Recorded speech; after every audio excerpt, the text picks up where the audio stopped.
Forest department ಹೋಗಿಸಿಂದ RFO DFO ಅವ್ರಿಗೆ ಭೇಟಿಯಾಗಿ ಬಂದೆವು.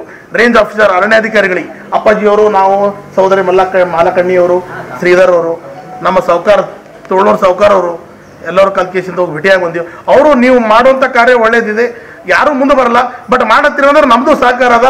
ನಾವೇನು ಸಸಿಗಳನ್ನು ಕೊಡುವಂಥ ಕೆಲಸ ಮಾಡ್ತೇವೆ, ಅದ್ರ 1 ಲಕ್ಷ ಸಸಿ ಕೊಡ್ಲಿಕ್ಕೆ ನಮ್ಮ ಕೈಲಿ ಕೊಡ್ಲಿಕ್ಕೆ ಆಗೋದಿಲ್ಲರಪ್ಪರೇ. ನಾವು ಅಡ್ವಾನ್ಸ್ ರೆಡಿ ಮಾಡ್ತೇವ್ರಿ. ಮುಂದಿನ ವರ್ಷ ಸತ್ತೋದಿತ್ತಂದ್ರೆ ಈ ವರ್ಷ ನೀವು ಹೇಳಿದ್ರೆ ಮುಂದಿನ ವರ್ಷನಾಗ ನಾವು ಅದು ರೆಡಿ ಮಾಡ್ಕೊಡ್ತೇವೆ. ಅಷ್ಟು ಈಸಿ ಇಲ್ಲ ಅನ್ನೋದ್ರ ಬಗ್ಗೆ ಹೇಳಿದ್ರು. ಆದರೂ ಕೂಡ ನೀವು ಮಾಡ್ತಾ ಇದ್ರಿ, ನಮ್ಮ ಕೈ ಲೇಟ್ ಆಗ್ತದ್ರಿ. 1000, 2000, 5000, 10,000 ತನಕ ಕೊಡ್ತೇವೆ. 1 ಲಕ್ಷ ಅಂತ ಕೊಡ್ಲಿಕ್ಕಾಗಲ್ಲ. ಬಟ್ ಸೀಡ್ಸ್ ಏನು ಮಾಡ್ತಾ ಇದ್ರಿ ಇದೆಲ್ಲ ಅದ್ರ ಪ್ರಕಾರ ಮಾಡ್ರಿ, ಅದಕ್ಕೂ ನಾವು ಸಪೋರ್ಟ್ ಮಾಡ್ತೇವೆ ಅನ್ನೋಂಥ ವಿಚಾರ ಹೇಳಿದ್ರು. ಇವತ್ತು ಪರಿಸರ ದಿನಾಚರಣೆ ಅದ ಅಂತ ಅಷ್ಟೇ ಹೇಳಿ ಇವತ್ತು ಅಟ್ಟೆ ಮಾಡಿಬಿಡೋದಲ್ಲ, ಇದು ಸತತವಾಗಿ ಆಂದೋಲನ ನಡಿಬೇಕ್ರಿ ಅಂತೇಳಿ ಅಪ್ಪಾಜಿಯವ್ರು ಹೇಳಿದ್ರು. ಕರೆಕ್ಟ್ ಅದ ಅಪ್ಪಾಜಿ, ಎಷ್ಟು ಆತಾಟ ಪ್ರಯತ್ನ ಮಾಡೋಣ, ಸದಾ ವರ್ಷಾನುಗಟ್ಟಲೆ ಮಾಡ್ಬೇಕನ್ನುವಂಥ ವಿಚಾರ ಆಲ್ರೆಡಿ ಡಿಸೈಡ್ ಮಾಡ್ಯಾರಿ. 2 ತಿಂಗಳ 3 ತಿಂಗಳ ಅಂತಲ್ಲ, ಒಂದು ಬೇಸಿಗೆ ಕಾಲದಾಗಂತೂ ಮಾಡೋಕ್ಕಾಗಲ್ಲ.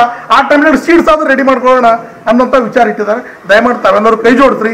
ನಾವು ಕೂಡ ಸಮಯಕ್ಕೆ ನಮ್ಗೆ ಕೊಡ್ಲಿಕ್ಕೆ ಆಗೋದಿಲ್ಲ, ಆದರೂ ಕೂಡ ನಾವು ಕೊಡ್ತಾ ಇದ್ದೀವಿ, ಕೊಡ್ತೀನಿ ಬೇರಿ, ಎರಡೇ ಮಾತಿಲ್ಲ.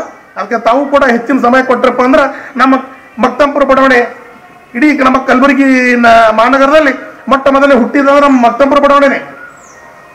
ಅದಕ್ಕೆಯಿಂದ ಇದು ನಮ್ಮ ಗದಿಗೆ ಮಠ 900 ವರ್ಷಗಳ ಇತಿಹಾಸ ಅದ ರೀ. ಬಸವಣ್ಣನವರು ಸುದ್ದಿ ಬಂದು ಇಲ್ಲಿ ಒಂದು ತಂಗುದಾನ ಮಾಡಿ ಹೋದವ್ರ, ಉಳ್ಕೊಂಡು ಹೋದವ್ರ ಅಂತ ಒಂದು ದೊಡ್ಡ ಇತಿಹಾಸ ಅದ. ಅದಕ್ಕೆಯಿಂದ ದಯಮಾಡಿ ಈ ಒಂದು ನಮ್ಮ ಮಠ ಉಳಿಸ್ಕೋಬೇಕು, ಮಠ ಬೆಳೆಸ್ಬೇಕಾಯ್ತು. ಕಲ್ಯಾಣ ಕರ್ನಾಟಕ ಈ ಒಂದು ಬಿಸಿಲು ನಾಡನ್ನು ಹೋಗಲಾಡಿಸಿ ಹಸಿರು ಕ್ರಾಂತಿ ನಾಡು ಮಾಡ್ಬೇಕಂತ ಅಪ್ಪಾಜಿಯವ್ರ ಕನಸು ನಾವು ನೀವೆಲ್ಲರೂ ಕೈ ಜೋಡಿಸೋರಾಗ್ತದ. ಇಲ್ಲಾಂದ್ರೆ ಸಾಧ್ಯವಿಲ್ಲದ ಮಾತಂತ ತಮ್ಮೆಲ್ಲರಲ್ಲಿ ಕೈ ಜೋಡಿಸುತ್ತಾ ಈ ಒಂದು ವಿನಂತಿ ಮಾಡ್ಕೊಳ್ತೀವಿ. ಅನೇಕ ರೀತಿಯಲ್ಲಿ ನಾವು ಸೇವೆಯನ್ನ ಮಾಡ್ತೀವಿ. ಈ ಒಂದು ಸೇವೆ ಮಾಡಿದ್ರೆ ಬರೀ ನಾವೇನೋ ಒಂದು ಅಕ್ಕಿ ಕೊಟ್ಟಿದ್ರೆ, ಒಂದು ಸೇರ್ ಅಕ್ಕಿ ಕೊಟ್ಟಿದ್ರೆ ಒಂದು 10 ಜನ ಊಟ ಮಾಡಬಹುದು. ಆದ್ರೆ ಒಂದು ಸಸಿ ನೆಟ್ಟಿದ್ರೆ ಅದರಿಂದ ಬಿಡ್ತಕ್ಕಂಥ ಆಕ್ಸಿಜನ್ ಏನದ ಅದು ಎಷ್ಟು ಸಾವಿರ ಜನಕ್ಕೆ ನಾವು ಅದನ್ನ ಕೊಡ್ತೀವಿ. ಆ ದಾನ ಬಹಳ ಮುಖ್ಯ ಅದ. ಏನೇನೋ ದಾನಗಳನ್ನ ಮಾಡ್ತೀವಿ, ಇದು ಒಂದು ದಾನ ಏನದ, ಇದು ಒಂದು ಶ್ರಮದಾನ ಆಗ್ಲಿ ಅಥವಾ ಗಿಡಗಳನ್ನ ಮತ್ತೊಬ್ಬರಿಗೆ ನಾವು ಹಚ್ಚಿ ಮತ್ತು ಕೊಡೋದಾಗ್ಲಿ, ಅದರದ್ದು ದಾನದ್ದು ಬಹಳ ಮಹತ್ವ ಅದ ಈಗಿನ ಒಂದು ಇದರಲ್ಲಿ. ಅದಕ್ಕೆ ಆ ಸಸ್ಯಗಳ ಬಗ್ಗೆ ಎಷ್ಟು ಹೇಳಿದ್ರು ಕಡಿಮೆನೆ. ನಾವು ಮನೆಯಲ್ಲಿ ಎಷ್ಟು ಸಸ್ಯಗಳನ್ನ ಮನೆ ಅಂಗಳದಲ್ಲಿ ಬೆಳಿತೀವಿ ಅಷ್ಟು ಹೆಚ್ಚು ಪ್ರಮಾಣದಲ್ಲಿ ನಮಗೆ ಆಕ್ಸಿಜನ್ ಸಿಗ್ತದೆ. ಬೇರೆ ಯಾವುದೂ ಸಿಗ್ಲಿಕ್ಕಿಲ್ಲ, ನಮ್ಗೆ ಏನೇನೋ ಸಿಗ್ಬೋದು, ಆದ್ರೆ ಆಕ್ಸಿಜನ್ ಇಲ್ಲ ಅಂತ ಹೇಳಿದಾಗ ನಾವು ಏನೂ ಮಾಡ್ಲಿಕ್ಕಾಗಿಲ್ಲ. ಯಾಕಂದ್ರೆ ಮೊನ್ನೆ ಕರೋನಾದಲ್ಲಿ ನಾವೆಲ್ಲ ಅದ್ರದ್ದು ಆಕ್ಸಿಜನ್ದು ಮಹತ್ವ ಅರ್ತಿದ್ದೀವಿ. ಏನಂದ್ರೆ ಒಂದು ಸಿಲಿಂಡರ್ ಬೇಕು ಅಂತ ಹೇಳಿದಾಗ ಎಲ್ಲೆಲ್ಲೂ ಹೋಗಿದ್ದಾರೆ. ಆ ಸಿಲಿಂಡರ್ ಸಲುವಾಗಿ ಎಷ್ಟೆಲ್ಲ ಕಷ್ಟಪಟ್ಟಿದ್ದೀವಿ. ಅದನ್ನೇ ಇಂಥ ಗಿಡಗಳನ್ನ ನಾವು ಹಚ್ಚಿದ್ರೆ, ಸಸ್ಯಗಳನ್ನ ಹಚ್ಚಿದ್ರೆ ಅದರಿಂದ ಬಿಡ್ತಕ್ಕಂಥ ಆಕ್ಸಿಜನ್ ನಿಂದ ನಮ್ಮ ಆರೋಗ್ಯ ಚೆನ್ನಾಗಿರ್ತದೆ. ನಾವು ಕಲಿಸ್ತಕ್ಕಂಥದ್ದು ಯೋಗಕ್ಕೂ ಕೂಡ ಈ ಸಸ್ಯಗೂ ಕೂಡ ಬಹಳ ಒಂದು ನಾಣ್ಯದ 2 ಮುಖ ಇದ್ದ ಹಾಗೇನೆ. ಸಸ್ಯ ಬೆಳೆಸಿದೀವಿ, ಆದ್ರ ಆ ಸಸ್ಯದ ಜೊತೆಗೆ ನಾವು ಕೂತ್ಕೊಂಡು ಪ್ರಾಣಾಯಾಮ ಮಾಡೋದ್ರಿಂದ ನಮ್ಮ ಆರೋಗ್ಯ ಚೆನ್ನಾಗಾಗ್ತದೆ. ಯಾವುದೇ ಔಷಧ ಇಲ್ದೇನೆ ಆ ವಾತಾವರಣದಿಂದನೇ ನಮ್ಮ ಆರೋಗ್ಯ ಸರಿಯಾಗಿ ಇಟ್ಕೊಳ್ಬಹುದು.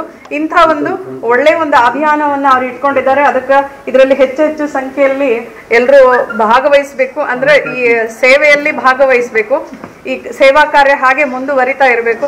ಅವರು ಕೊಡ್ತಕ್ಕಂಥ ಟ್ರೈನಿಂಗ್ ಅನ್ನ ನಾವು ಕೂಡ ಪ್ರತಿ ವರ್ಷ ಪತಂಜಲಿ ಯೋಗ ಸಮಿತಿಯಿಂದ ಆಗಸ್ಟ್ 5ನೇ ತಾರೀಕು ಮತ್ತೆ ಪರಿಸರ ದಿನದ ಮಾಡ್ತೀವಿ, ಇಲ್ಲ ಅಂತಿಲ್ಲ.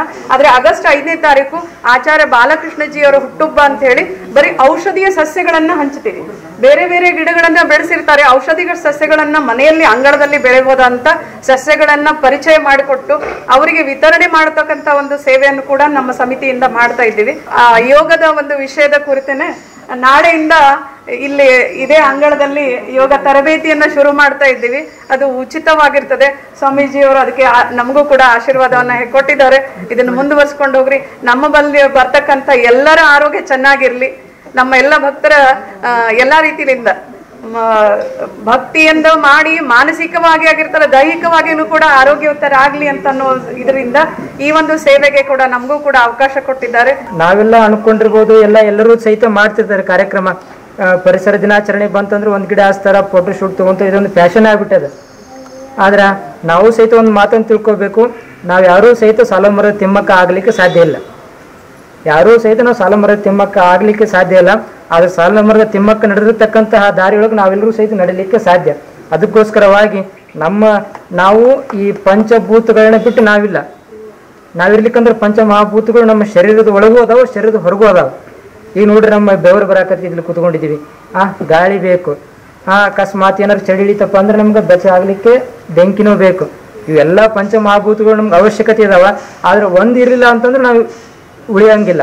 ಅದಕ್ಕೋಸ್ಕರವ ಅದರಲ್ಲಿ ವಾಯು ಗಾಳಿ ನಮ್ಗೆ ಅತ್ಯಂತ ಪ್ರಮುಖವಾಗಿರುವಂಥದ್ದು. ಅದಕ್ಕೋಸ್ಕರವಾಗಿ ನಾವು ನಮ್ಮ ಮಠದ ವತಿಯಿಂದ ನಾವು ಲಕ್ಷ ವೃಕ್ಷ ಆಂದೋಲನ ಕಾರ್ಯಕ್ರಮವನ್ನು ಮಾಡಕತ್ತೀವಿ. ಅದರಲ್ಲಿ ನಮ್ಗೆ ಅತ್ಯಂತ ಈಸಿ ಆಗಿರುವಂಥದ್ದು ನಮ್ಮ ದಯಾನಂದ ಪಾಟೀಲ್ ಅವರು ಹೇಳ್ಕೊಟ್ಟಿದ್ದಾರೆ. ಯಾವ ರೀತಿಯಾಗಿಲ್ಲ, ನೀವೇನು ನಾವು ಮನೆಯಾಗ ಕೂತ್ಕೊಂಡು ಉಂಡಿ ಕಟ್ತೀವಿ. ನಾವು ಬರೀ ಪಂಚಮಿ ದಿವಸ ಅಟ್ಟ ಉಂಡಿ ಕಟ್ತೀವಿ. ಅದ್ರ ಬಿಟ್ಟು ನಾವು ಇಲ್ಲಿ ಮಠದಾಗ ಬಂದಪ್ಪ ಅಂದ್ರೆ ನಾವು ದಿವಸ ಸಹಿತ ಉಂಡಿ ಕಟ್ಬೋದು. ಎಲ್ಲ ತಿಳಿಲಿ ಅಂತಂದು ಹೇಳ್ತಾ ಇರೋದು. ಆದ್ರೆ ನಾವು ಒಬ್ಬರು 1,000 ಉಂಡಿಯನ್ನು ಕಟ್ಟಿದ್ರು ನಾವು 100 ಜನಕ್ಕೆ 1 ಲಕ್ಷ ನಾವು ಟಾರ್ಗೆಟ್ ಮುಟ್ಟೇ ಬಿಡ್ತೀವಿ.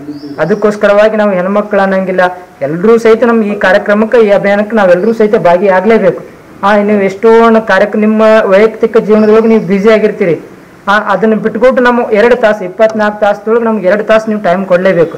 ಈಗ ಹೇಗಾದ್ರೂ ನೀವು 5ವರೆಗೆ ನಾವು ಯೋಗಾಸನ ಇಟ್ಟಿದ್ದೀವಿ. 7ನೇ ತಾರೀಕಿಂದ ಯೋಗಾಸನ ಕಾರ್ಯಕ್ರಮ ಅದ. ಎಲ್ಲರೂ ಭಾಗಿಯಾಗ್ರಿ, ಎಲ್ಲರೂ ಸಹಿತ ಭಾಗಿಯಾಗಬೇಕು. ಎಲ್ಲರಿಗೂ ಉಚಿತವಾಗಿರುವಂಥದ್ದು ನಿಮ್ಮ ಮನೆಯಿಂದ ಒಂದು ಹಾಸಿಗೆ ತೊಗೊಂಬರಿ ಸಾಕಟ. 5ವರೆಯಿಂದ 1 ತಾಸು ಇಲ್ಲ 1.5 ತಾಸು ಕಾರ್ಯಕ್ರಮ ಇರುತ್ತೆ ಯೋಗಾಸನ. ಅದಾದ ನಂತರ 1 ತಾಸು ನಮ್ಗೆ ನೀವು ಇದನ್ನ ಈ ಉಂಡಿಯನ್ನು ಕಟ್ಟ ಸೀಟ್ ಬಾಲ್ಸ್ ಅನ್ನು ಮಾಡಿ ಕೊಟ್ಬಿಟ್ರಪ್ಪ ಅಂತಂದ್ರೆ ನಮ್ಗೆ ಹೆಲ್ಪ್ ಆಗುತ್ತೆ. ನೀವು ದೇವ್ರ ಮುಂದೆ ಕೈ ಮುಕ್ಕೊಂಡು ನಮಸ್ಕಾರ ಮಾಡಿದ್ರೆ ದೇವ್ರು ನಿಮ್ಗೆ ಒಬ್ಬರಿಗೆ ಫಲ ಕೊಡ್ತಾನೆ. ಆದ್ರೆ ನಾವು ಕೈಯನ್ನು ಜೋಡಿಸಿ ಉಂಡಿಯನ್ನ ಕಟ್ಟಿ ನಾವು ಈ ಹೊಳ್ಳಿ ಭೂಮಿಗೆ ಈ ಬೀಜವನ್ನು ಹಾಕಿದ್ರಪ್ಪ ಅಂತಂದ್ರೆ ಇಡೀ ಒಂದು ವೃಕ್ಷ ಲಕ್ಷ ಗಂಟಲೆ ಜನರಿಗೆ ಗಾಳಿಯನ್ನು ಕೊಡುತ್ತೆ. ಬರೀ ದೇವ್ರು 1 ವರ ಕೊಟ್ರೆ ಗಾಳಿ 100 ವರನು ಕೊಡುವಂತ ಶಕ್ತಿ ಅದ. ಗಾಳಿ ಬಿಟ್ಟು ದೇವ್ರಿಗೆ ನಾವು ಪಂಚಮಹಾಭೂತಗಳು ನಾವು ದೇವ್ರು ಅಂತ ಕರಿತೀವಿ. ಅದಕ್ಕೋಸ್ಕರವಾಗಿ ಈ ಕಾರ್ಯಕ್ರಮಕ್ಕೆ ತಾವೆಲ್ಲರೂ ಸಹಾಯ ಸಹಕಾರವನ್ನ ಮಾಡ್ರಿ. ಆಗ್ಲೇ ಹೇಳಿದ್ರು, ಇದಕ್ಕ ತನು ಮತ್ತು ಮನ ದನ ಯಾರೋ ಇದ್ರ ಅವಶ್ಯಕತೆ ಇಲ್ಲ.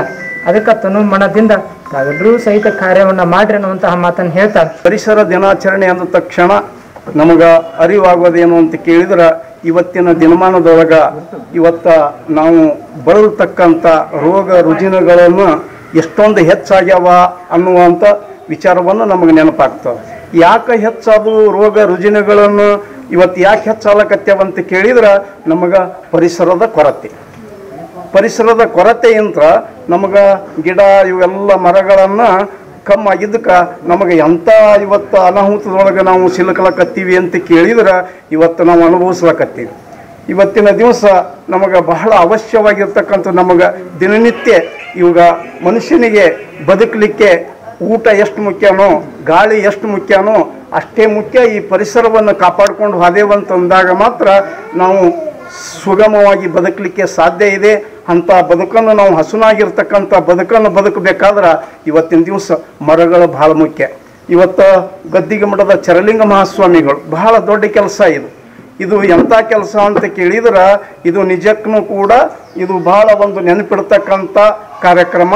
ಇಂಥ ಕಾರ್ಯಕ್ರಮ ಆಗೋದ್ರಲ್ಲಿಂತ ಎಲ್ಲ ರೈತರಲ್ಲಿ ಉತ್ಸಾಹ ಬರ್ತಾ ಇದೆ, ಹುರುಪು ಬರ್ತಾ ಇದೆ. ಎಲ್ಲರೂ ನಾವು ಒಂದು ಗಿಡ ಹಚ್ಚಬೇಕು, ನಾವು ನಮ್ಮ ದೊಡ್ಡಿಯೊಳಗೆ ಒಂದು ಗಿಡ ಹಚ್ಚಬೇಕು, ಮುಂದೊಂದು ಗಿಡ ಹಚ್ಚಬೇಕು ಅನ್ನತಕ್ಕಂಥ ಮನೋಭಾವ ಇವತ್ತಿನ ದಿವಸ ಈ ಕಾರ್ಯಕ್ರಮದಿಂದ ಬಹಳ ಅರಿವಾಗ್ತಾ ಇದೆ. ನಿಜಕ್ಕೂ ಕೂಡ ಇಂಥ ಕಾರ್ಯಕ್ರಮ ಪದೇ ನಡೀತಾ ಇರಬೇಕು. ಅದಕ್ಕೆ ಇವತ್ತಿನ ದಿವಸ ನಾವೆಲ್ಲ ಬದುಕಬೇಕಾದ್ರೆ ಏನಾಗ್ಯದ ಅಂತ ಕೇಳಿದ್ರೆ, ಬಗಲಾಗ ಒಂದು ಮೆಡಿಕಲ್ ಬೇಕಾಗ್ಯ, ಔಷಧಗಳು ಬೇಕೇ. ಮನುಷ್ಯ ಬದುಕಬೇಕಾದ್ರೆ ಔಷಧ ಇರಲಿಲ್ಲ ಅಂದ್ರೆ ಗೋಲಿ ಇರಲಿಲ್ಲ ಅಂತಂದ್ರೆ ನಾವು ಬದುಕಂಗಿಲ್ಲಪ್ಪ. ಯಾಕೆ ಹೊತ್ತೊಂಟ್ರೆ ಶುಗರ್ BP ಇವೆಲ್ಲ ಯಾಕೆ ಅಟ್ಯಾಕ್ ಆಗ್ಲಕತ್ಯಾವ ಅಂತ ಕೇಳಿದ್ರೆ, ಈ ಪರಿಸರಲಿಂತ ಬರೀ ಮನುಷ್ಯನ ಬದುಕಲಿಕ್ಕೆ ಅಂತ ಅಷ್ಟೇ ವಿಚಾರ ಮಾಡಬಾರ್ದು. ಇನ್ನೂ ಬಹಳ ವಿಚಾರ ಈ ಪರಿಸರದಿಂದ ಏನೇನು ಲಾಭಗಳದಾವ ಅಂತ ಕೇಳಿದ್ರೆ, ನಾವೇನು ಬದುಕಲಿಕ್ಕೆ ಎಷ್ಟೊಂದು ಸಹಕಾರಿಯಾಗಿರ್ತಕ್ಕಂಥ ಪಶು ಪಕ್ಷಿಗಳದಾವಲ್ಲ, ಅವಕ್ಕೂ ಕೂಡ ಇದು ಬಹಳ ಮುಖ್ಯ ಅದ. ಈ ಪಶು ಪಕ್ಷಿಗಳಿಗೆ ಗಿಡ ಮರಗಳು ಹೆಚ್ಚಾದವು ಅಂದ್ರೆ ಪಶು ಪಕ್ಷಿಗಳು ಬದುಕ್ತಾವ. ಪಶು ಪಕ್ಷಿಗಳು ಬದುಕಿದ್ರೆ ನಾವು ಬದುಕ್ತೀವಿ. ಇವತ್ತಿನ ದಿವಸ ಇಲ್ಲೆಲ್ಲ ಬೀಜ ಮತ್ತು ಗೊಬ್ಬರಗಳನ್ನಿಟ್ಟಾರ.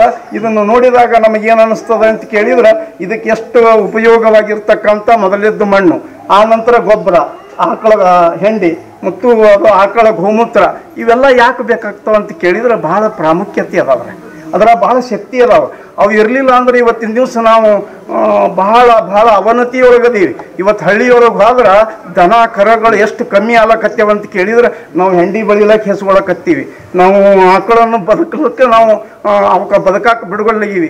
ಇವೆಲ್ಲ ನಮಗೇನು ಬೇಕಾಗ್ಯದ ಅಂತ ಕೇಳಿದ್ರೆ, ಪರಿಸರ ಎಲ್ಲವನ್ನು ಸುಗಮವಾಗಿ ಸಾಗಬೇಕಂದ್ರೆ ಈ ಗಿಡ ಮರಗಳನ್ನು ಹಚ್ಚುವುದರ ಜೊತೆಗೆ ಪಶು ಪಕ್ಷಿಗಳನ್ನು ನಾವು ಸಂರಕ್ಷಣೆ ಮಾಡಿದೆವಂತ ಕೇಳಿದಾಗ ಆವಾಗ ನಮಗೇನಪ್ಪ ಅಂದ್ರೆ ಒಳ್ಳೆ ಪರಿಸರ ಅನ್ನತಕ್ಕಂಥದ್ದು ಸಿಗ್ತದ. ಅಂಥ ಕೆಲಸ ಗದ್ದಿಗೆ ಮಠ ಬಹಳ ಚೆನ್ನಾಗಿ ಮಾಡ್ಲಕತ್ಯಾದ.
ज्योतिरेवण सिद्धेश्वर महाराज की साधु शरण बसवेश्वर महाराज की विश्व गुरु बसवेश्वर महाराज राजोटी वीरभद्रेश्वर महाराज की